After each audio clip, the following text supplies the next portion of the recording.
Welcome to an introduction to social presence.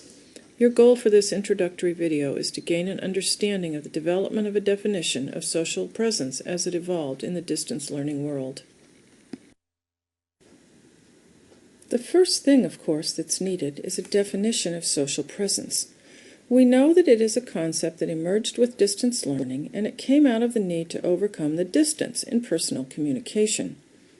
Participants in technology-mediated environments cultivate social presence to achieve meaningful interactions, establish and maintain relationships, and create productive social systems in these environments.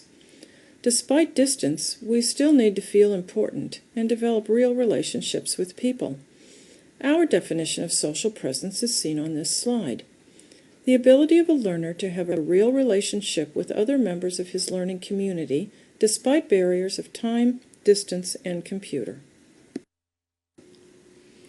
As distance learning emerged in a virtual setting, folks began to worry about missing face-to-face clues in communication.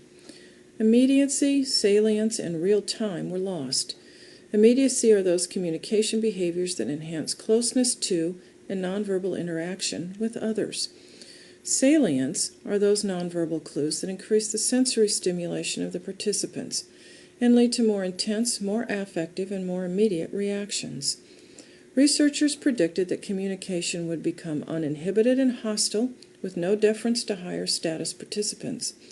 Messages would become terse and be ambiguous because computer-mediated communication does not have the ability to support social and affective information.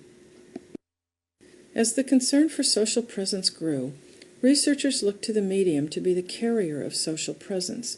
Could the missing communication skills be replaced with or enhanced by the medium itself? Systems and software began to be marketed as rich or lean.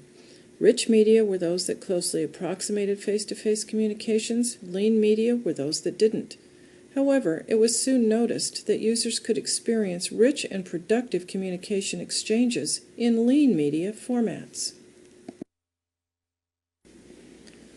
What explained the fact that rich interactions occurred in lean media turned out to be, of course, the user of the media. Our present understanding indicates that social presence is a quality of participants. It is dependent on 4 critical factors. 2 of these relate to the user's skills with the media and with his or her confidence and competence with ancillary skills such as writing or keyboarding. The other 2 relate to the user's cultural disposition for or against the particular communication that is going on, and the way the user subjectively interprets the social presence cues of other participants.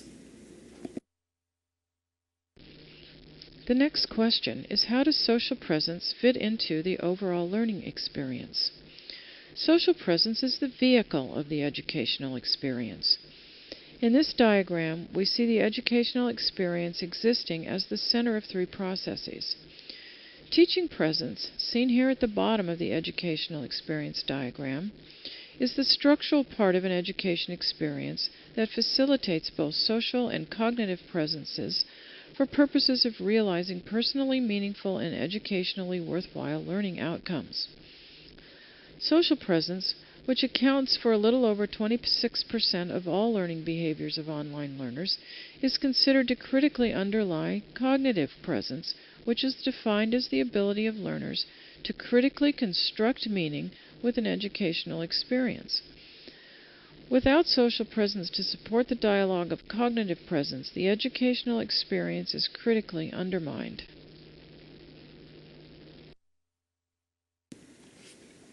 When we say that social presence supports cognitive presence, we are specifically talking about the instigation, maintenance, and support of critical thinking within a community of learners.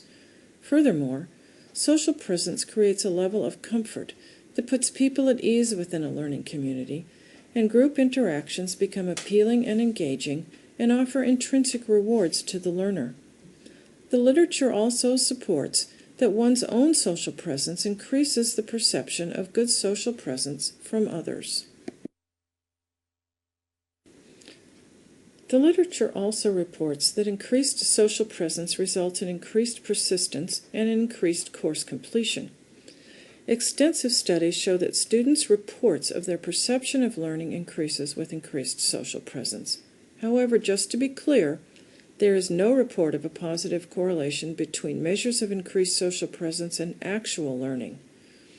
That is, there is a correlation between the student's perception of what he learned when social presence is measured as high, but no correlation exists between social presence and actual learning as measured by grades. There is a conundrum in the research presented here, yet to be resolved.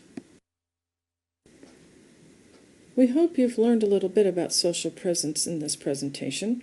You'll find more information on the other pages of this wiki, and please be sure to participate in the discussions about social presence found on all the wiki pages.